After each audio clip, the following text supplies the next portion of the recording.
Minha irmã mentiu sobre mim. Meus pais me expulsaram de casa sem me ouvir. 7 anos depois voltaram precisando da minha ajuda. Eu percebi que tinha alguma coisa errada antes mesmo de descer do ônibus. A rua da casa dos meus pais em Bristol estava cheia demais para uma quarta-feira normal. Havia 2 carros na entrada, um na calçada, e luzes acesas em quase todos os cômodos. Meu celular não parava de vibrar. Eu tinha 38 chamadas perdidas e uma sequência de mensagens, cada vez mais curtas, mais frias, mais desesperadas. A última dizia: apareça agora. No trajeto de volta da universidade, eu tentei pensar em 1000 explicações possíveis. Doença, acidente, problema financeiro, briga de família, vizinho chamando polícia, qualquer coisa menos aquilo. Eu me chamo Emma, e naquele ano eu tinha 23 anos e estava no último ano do curso de Direito em Birmingham, e passava mais tempo entre a faculdade, o estágio e a biblioteca do que em casa. Eu me chamo Emma, e naquele ano eu tinha 23 anos e estava no último ano do curso de Direito em Birmingham, e passava mais tempo entre a faculdade, o estágio e a biblioteca do que em casa.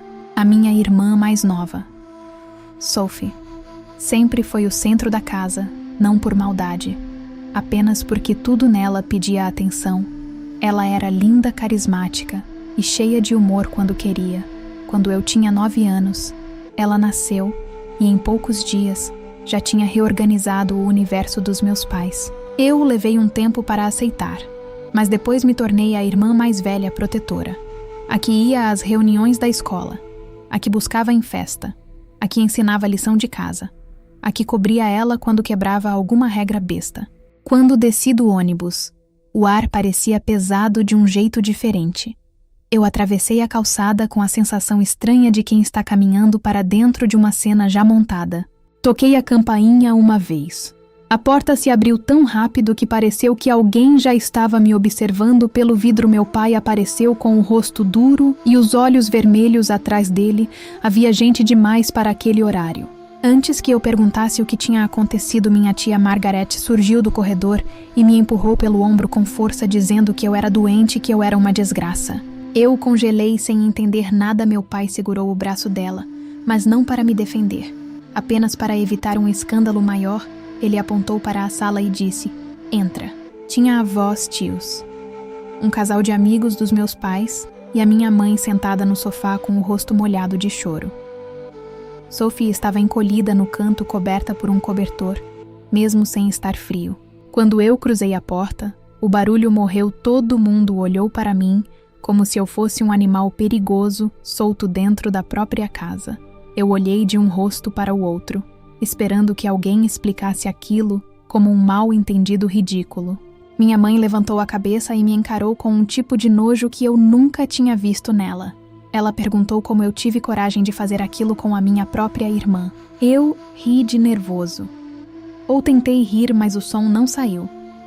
Eu disse que não estava entendendo, e meu pai deu um passo à frente com a voz baixa demais.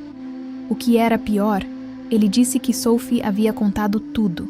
Disse que eu entrava no quarto dela à noite, que eu a ameaçava, que havia anos eu fazia ela guardar segredo, que eu manipulava tudo para parecer a irmã perfeita fora de casa, enquanto dentro dela eu era outra pessoa. Naquele segundo eu senti o chão desaparecer. Olhei para Sophie, esperando que ela me olhasse de volta, que piscasse, que parasse com aquilo, que dissesse que tinha exagerado qualquer coisa. Mas ela só chorou e continuou falando, detalhe por detalhe, com frases tão precisas que pareciam ensaiadas. E eu entendi naquela hora que ninguém ali ia me ouvir. Eu tentei explicar. Juro que tentei. Disse que muitas das datas que ela citava, eu nem estava em casa, que desde o início da faculdade eu mal dormia ali, que havia fotos, recibos, registros de estágio que podiam provar onde eu estava. Meu pai não queria ouvir minha mãe. Chorava dizendo que sempre teve um pressentimento de que eu tinha mudado, e aquela frase me cortou mais fundo do que qualquer grito mudado quando, por crescer, por ir para a universidade, por parar de ser a filha que cabia na foto. Sophie continuava dizendo que eu a ameaçava, que dizia que ninguém acreditaria nela, porque eu era a filha certa, a futura advogada. A responsável, cada palavra dela fechava mais uma porta. Eu procurei dúvida no rosto de alguém qualquer, meu avô olhava para o chão. Minha tia me odiou em silêncio antes mesmo de eu terminar a primeira frase. Um dos amigos da família disse que eu tinha que ter vergonha, quando eu dei um passo na direção de Sophie para pedir que ela me olhasse nos olhos. Meu tio veio para cima de mim. Eu fui empurrada contra a parede da sala, e ele gritou que eu merecia ser presa. Eu não reagi, não por fraqueza, mas porque ainda havia uma parte de mim acreditando que em algum momento alguém ia falar. Chega, vamos respirar. Vamos ver o que é verdade não aconteceu. Meu pai apontou para o corredor e disse que as minhas coisas já estavam prontas. Havia sacos pretos de lixo perto da porta, cheios de roupa jogada de qualquer jeito, pastas, livros, tênis, cabos, tudo misturado, como se a minha vida coubesse em lixo. Ele pegou minha carteira, tirou os cartões que estavam no nome dele e disse que eu não colocaria mais os pés naquela casa. Minha mãe não disse uma palavra para impedir. Eu desci os degraus com 2 sacos nas mãos enquanto os vizinhos espiavam atrás das cortinas. Ouvi meu pai dizer que se eu tentasse contato eles tomariam medidas legais. Eu entrei no carro sem entender como tudo tinha desmoronado. Em menos de 1 hora, dirigi até o estacionamento vazio de um supermercado fechado e fiquei parada com as mãos no volante, revivendo cada memória com Sophie. Tentei encontrar um sinal qualquer. Um momento em que ela pudesse ter guardado raiva de mim nesse nível. Lembrei de vezes em que a busquei chorando na escola, de vezes em que menti para nossos pais para proteger ela de castigo, de vezes em que gastei o dinheiro do meu almoço comprando presente para ela. Não encontrei ódio, só o silêncio do carro e a certeza bruta de que eu tinha acabado de perder minha família inteira. No dia seguinte, liguei para todo mundo que estava na sala. Ninguém atendeu. Uma prima respondeu por mensagem, dizendo para eu parar de insistir e respeitar o espaço de Sophie. 2 dias depois, a universidade me informou que a mensalidade não tinha sido paga. Meu pai havia cortado tudo sem aviso, sem conversa, sem transição. Eu voltei a casa mais uma vez, esperando pelo menos falar na calçada. Nem cheguei a bater, a porta se abriu e meu pai disse que se eu não fosse embora chamaria a polícia. Não houve investigação, não houve pergunta, não houve dúvida, só uma decisão tomada e executada. Foi ali que eu aprendi uma coisa horrível: provar inocência pode ser impossível quando as pessoas que mais deveriam te conhecer já decidiram que você é culpada. Eu voltei para Birmingham com 2 malas e a sensação de que tinha sido apagada da própria história. Passei a primeira semana no sofá de uma colega da faculdade, a Maia. Eu contei uma versão resumida, disse apenas que tinha tido uma briga horrível com os meus pais. Ela percebeu que era mais do que isso, mas não forçou. Enquanto isso, os boatos começaram a circular. Alguém da família deve ter contado para alguém que contou para outro, e logo as conversas paravam quando eu entrava. Ninguém me acusava diretamente no campus, mas as pessoas mudavam de expressão quando me viam. 2 meninas, que sempre estudavam comigo, pararam de sentar ao meu lado. Um rapaz do estágio começou a tratar tudo com distância exagerada. 100. O pagamento da faculdade. Eu tive que reduzir matérias e arrumar trabalho. Consegui um turno noturno num hotel perto da estação, fazia recepção durante a madrugada e ia direto para a aula sem dormir direito. Meu rendimento despencou. A supervisora do estágio me chamou para conversar depois de 2 falhas que eu nunca teria cometido antes. Ela perguntou se havia problemas em casa. Eu quase contei tudo, mas travei. Eu tinha medo de ver mais uma pessoa escolher um lado antes de me ouvir. Disse apenas que estava com dificuldades financeiras e ela me deu um prazo para me reorganizar. Eu sabia que não ia conseguir. 1 mês depois, meu carro quebrou o conserto. Era caro demais para quem já estava atrasando aluguel sem carro. Perdi as entregas que fazia nas tardes livres e 2 semanas depois, fui avisada de que precisava deixar o quarto que dividia. Naquela noite eu fiquei sentada no colchão, no chão, olhando para o teto e pensando em como uma pessoa pode desmoronar tão rápido. Eu tinha passado anos construindo a imagem de filha exemplar, estudante disciplinada, futuro promissor, Bastou uma história para virar suspeita permanente. Ninguém perguntou onde eu estava nas datas que Sophie citou. Ninguém checou fotos, mensagens, passagens, registros de aula. Era mais simples acreditar na versão que protegia a mais nova. Eu comecei a dormir na sala de arquivos do hotel, a gerente noturna. A senhora Patterson descobriu uma noite quando me encontrou sentada no escuro com o uniforme nas mãos e olheiras que não dava mais para esconder. Ela perguntou o que tinha acontecido. Dessa vez, eu contei e não poupei detalhes, nem a parte em que fui expulsa de casa com sacos de lixo. Ela não disse que acreditava em mim, mas também não me tratou como culpada. Disse que eu podia usar a sala até o fim do mês e que precisava manter a cabeça no lugar. Aquela neutralidade foi o primeiro gesto justo que recebi desde aquele dia. Mesmo assim, os olhares continuavam circulando pelo campus uma noite. Um homem que tinha sido hóspede do hotel me reconheceu fora do trabalho e fez um comentário alto sobre pessoas que machucam a própria família. Eu fingi não ouvir, mas 2 horas depois, quando saí do turno, 2 mulheres me esperavam no estacionamento. Elas não me bateram, mas cuspiram perto dos meus pés e disseram que gente como eu não deveria andar solta. Uma delas filmou meu rosto. Eu entrei no carro tremendo e dirigi até um posto de gasolina onde chorei até não ter mais ar. Depois disso, eu parei de tentar corrigir o que estavam dizendo. Passei a apenas sobreviver. Tomava banho na academia da universidade enquanto ainda deixavam eu entrar. Comia o que dava, dormia onde conseguia. A dor no corpo era menor do que a outra dor, a de saber que tudo tinha começado dentro da minha própria casa. Eu repetia na cabeça as palavras do meu pai, mandando eu nunca mais voltar, e aquilo ecoava mais alto do que qualquer boato. O pior não era perder dinheiro nem status. Era perder o lugar onde eu acreditava que sempre poderia voltar numa madrugada ruim.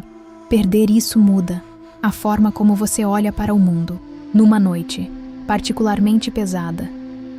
Depois de sair do hotel, eu dirigi sem destino até uma estrada mais afastada e parei perto de um rio. Não era um plano elaborado. Era a exaustão. Era o vazio. Finalmente falando mais alto. Desci do carro e fiquei parada olhando a água escura, tentando imaginar como seria o silêncio se eu simplesmente parasse de lutar. Meu celular estava mudo, nenhuma chamada, nenhuma mensagem, nenhuma vida me puxando de volta. Foi quando ouvi uma voz atrás de mim, perguntando se eu pretendia ficar ali a noite toda. Era uma mulher mais velha, chamada Eleanor, aposentada da polícia, que morava numa casa próxima e tinha visto meu carro parado há tempo demais. Ela não falou comigo como quem julga, nem como quem tem pena. Falou como alguém que já tinha visto gente demais no limite e sabia que às vezes a pessoa precisa apenas de uma frase certa para adiar um erro irreversível. Eu poderia ter mandado ela embora, mas as palavras saíram sozinhas.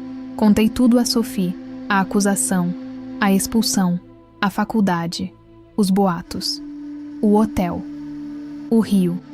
Eleanor escutou sem me interromper. Quando terminei, ela disse que decisões definitivas não combinam com noites de cansaço. Disse para eu ir até a casa dela, tomar um chá quente e dormir antes de escolher qualquer coisa. A casa dela era simples, limpa e organizada, com uma calma que me desarmou. Ela me emprestou roupas da filha que morava fora e preparou sopa enquanto eu tomava banho. Dormi no sofá como não dormia há meses. No dia seguinte, Eleanor me ofereceu trabalho na empresa de consultoria de segurança que administrava com uma sócia. Não era caridade, ela deixou isso muito claro. Era rotina, disciplina, treinamento e uma chance. Eu aceitei, porque não tinha mais nada a perder nos meses seguintes. Eleanor se tornou a única figura da minha vida a me tratar como adulta responsável e não como ameaça social. Ela também insistiu que eu procurasse terapia. No começo, eu resisti. Eu achava que precisava. Era de dinheiro, não de conversa. Mas as sessões começaram a organizar o caos dentro da minha cabeça. Pela primeira vez alguém me ajudou a separar fato de culpa imposta. Eu não tinha cometido crime algum e ainda assim carregava vergonha como se tivesse com o tempo, voltei a me ver além da acusação, continuei trabalhando. Fiz cursos curtos, aluguei um apartamento pequeno em Reading e recomecei. Não era a vida que eu tinha planejado, mas era uma vida montada com as minhas próprias mãos. E foi justamente quando eu começava a sentir estabilidade que o passado resolveu bater na porta de novo. 2 anos depois de começar a trabalhar com Eleanor, minha rotina finalmente parecia firme. Eu já coordenava equipes em eventos grandes e fazia um curso de gestão à noite. Foi num desses eventos que conheci Hannah. Ela era a arquiteta responsável por uma inauguração corporativa. E no começo me tratou como apenas mais uma profissional da equipe, o que para mim já era um alívio. Eu não queria curiosidade nem pena. Mas Hannah era diferente. No fim da noite, ela ficou conversando comigo sobre processos, sobre organização, sobre como eu lidava com o imprevisto. Não era conversa vazia, era interesse genuíno. Aos poucos, jantares casuais viraram fins de semana juntas e durante meses eu evitei falar da minha família. Dizia só que não tinha contato e mudava de assunto, até que Eleanor me chamou no escritório e disse que se eu queria construir algo real, precisava parar de esconder a parte mais feia da minha história. Contei tudo a Hannah numa noite chuvosa, sentada à mesa da cozinha. Não romantizei nada, não adocei nada, falei. A acusação, a expulsão, os anos tentando sobreviver. Eu estava preparada para ver dúvida nos olhos dela. Em vez disso, ela se aproximou, pegou minha mão e disse que acreditava em mim. Não disse coitada.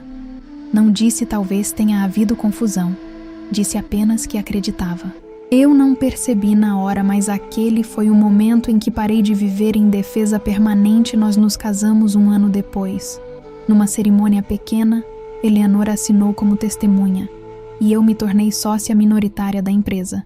Pela primeira vez desde aquela noite em Bristol, eu conseguia planejar o futuro sem sentir medo constante de que alguém fosse surgir apontando o dedo. Eu ainda pensava nos meus pais, às vezes, mas tinha aceitado que nunca teria respostas. Até que numa segunda-feira à tarde, a minha assistente disse pelo interfone que havia uma ligação de uma mulher dizendo ser assunto de família. Eu quase pedi para ignorar, mas alguma coisa em mim disse atende. Do outro lado houve silêncio, depois uma respiração trêmula. E então a voz da minha mãe me chamando pelo nome. 7 anos sem uma única tentativa de contato, e ela queria que eu não desligasse. Eu perguntei o que ela queria direto, sem espaço para emoção. Ela disse que precisava falar comigo, que era urgente. E então falou a frase que fez tudo parar por um segundo. Sophie confessou. Ela inventou tudo. Eu não respondi. Não gritei, não xinguei. Eu apenas desliguei. Fiquei olhando para o telefone na minha mão, sentindo um tipo de vazio diferente de todos os outros. Não era surpresa. Eu sempre soube que era mentira. O que doeu foi a confirmação de que minha vida tinha sido destruída pela escolha deles. E agora, de repente, eles queriam conversar. Naquela noite, contei tudo a Hannah. Ela me ouviu em silêncio, segurando minha mão, e não perguntou se eu queria perdoar. Perguntou o que eu precisava. E foi a primeira vez que alguém colocou a decisão nas minhas mãos. Nos dias seguintes, as mensagens começaram a chegar da minha mãe e do meu pai, de primos e tios que haviam me cortado. Diziam que precisávamos conversar, que havia coisas que eu não sabia, que a situação estava difícil. Essa frase ficou martelando em mim. A situação estava difícil. Eu passei anos em situação difícil e ninguém apareceu. Depois de 2 semanas ignorando tudo e conversando muito com minha terapeuta, eu enviei uma única mensagem para minha mãe, marcando um encontro num café no centro de Bristol local, público, hora definida, apenas eles 3. No domingo. Eu cheguei. Cedo. Sentei de frente para a porta por hábito antigo. Hannah estava ao meu lado. Eleanor ficou numa mesa mais distante por insistência dela mesma, observando sem interferir. Quando meus pais entraram, eu quase não os reconheci. Meu pai parecia menor, ombros caídos, minha mãe envelhecida mais rápida do que eu imaginava. E Sophie. Não era mais a menina dramática que eu tinha congelada na memória, Estava pálida, magra e incapaz de sustentar meu olhar. Minha mãe veio na direção de um abraço que eu não aceitei. Pedi apenas que sentassem. O silêncio foi pesado. Meu pai tentou começar com filha, mas eu o interrompi. Disse que anos atrás ele tinha deixado bem claro que eu não era mais filha dele. Ele engoliu seco e mudou o tom. Ele contou que 3 meses antes, Sophie reuniu a família e admitiu que tinha mentido. Disse que estava com ciúmes, que queria atenção, que não imaginava que aquilo tomaria aquela proporção. Eu olhei diretamente para ela e perguntei por que ela chorou. Disse que eu era sempre a certa, a admirada, a que todo mundo ouvia. Primeiro disse que no começo queria apenas que alguém olhasse para ela como olhava para mim, mas depois perdeu o controle da própria mentira. Eu não levantei a voz. Perguntei se em algum momento ela pensou em me ligar, enquanto eu era tratada como monstro social. Ela não respondeu. Então virei para os meus pais e perguntei por que eles nunca investigaram nada. Havia registros, fotos, viagens, testemunhas, mensagens. Bastava conferir minha mãe. Disse que acreditaram estar protegendo a filha mais nova. Meu pai falou em instinto, em medo, em urgência. Eu senti a raiva subir, mas controlei e contei onde eu dormi, o que eu perdi, o que eu tive de engolir as noites no hotel, os banhos na academia, os boatos, o rio, a vontade de desaparecer. Pela primeira vez, vi meu pai perder a postura de verdade. E então minha mãe disse o real motivo de estarem ali. Não era só culpa, não era só arrependimento. Ela disse que estavam prestes a perder o apartamento. O negócio do meu pai havia afundado depois que a confissão de Sophie se espalhou a reputação social deles. Tinha ruído, clientes se afastaram. Dívidas se acumularam. Sophie tinha saído da universidade particular e estava trabalhando em tempo integral. Eles falavam como se estivessem descrevendo uma tempestade que apenas caiu sobre a vida deles, e não a consequência direta de anos de covardia. Eu ouvi. Tudo sem interromper depois. Perguntei com calma o que exatamente eles esperavam de mim. Minha mãe pegou na minha mão e disse que eu tinha me saído bem, que tinham visto meu nome ligado à empresa numa matéria local. Disse que família ajuda.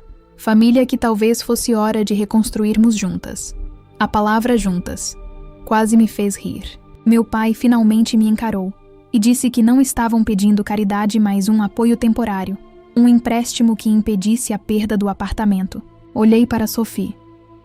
Ela chorava em silêncio, disse que sabia que não merecia nada, mas que nossos pais não deveriam pagar pelo erro dela. Aquilo me atingiu de um jeito estranho, porque durante 7 anos eu paguei por um erro que nunca cometi, e ninguém naquela mesa questionou se era justo.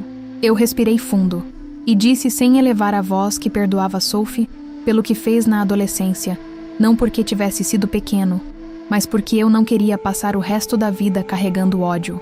Mas também disse que meus pais eram adultos quando tomaram a decisão de me expulsar sem investigar, sem me ouvir, sem buscar uma única prova. Eles escolheram proteger uma narrativa e sacrificar uma filha. Essa decisão não foi imaturidade juvenil. Foi escolha consciente. Minha mãe começou a chorar mais alto, dizendo que acordava todas as noites. Lembrando daquele dia, meu pai pediu desculpas de forma direta.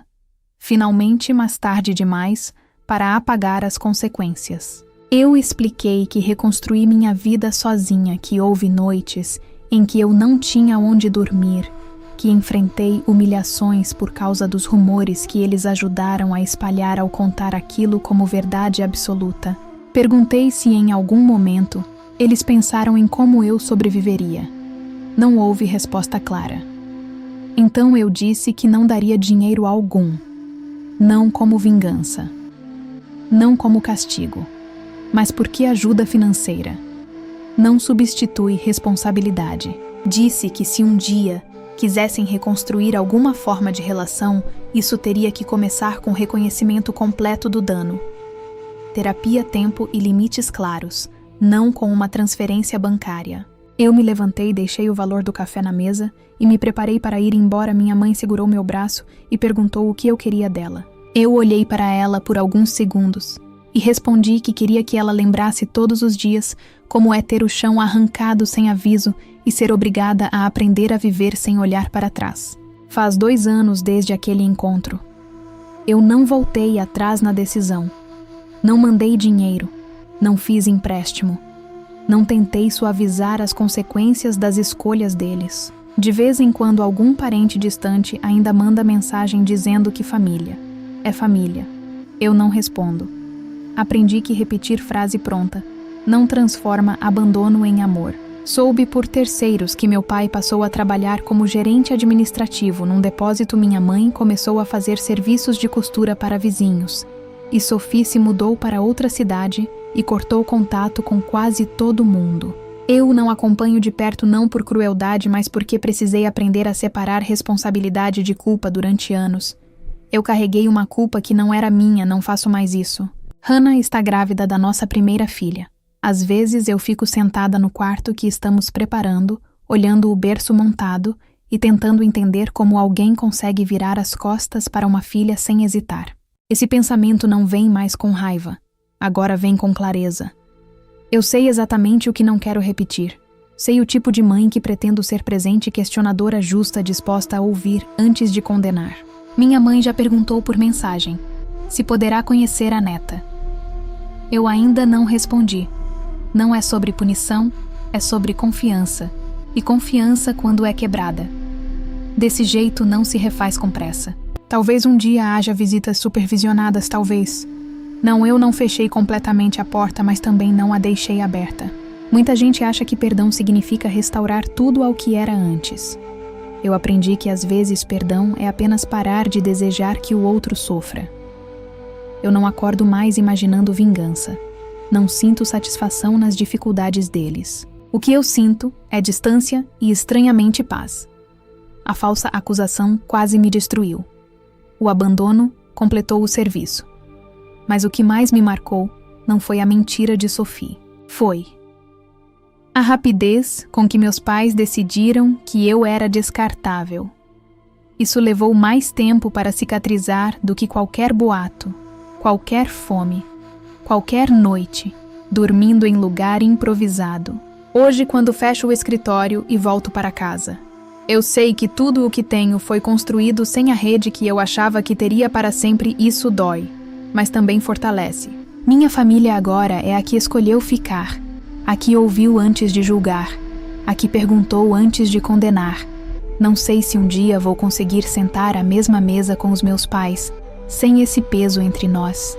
Talvez o tempo faça o que as palavras não conseguiram, talvez não.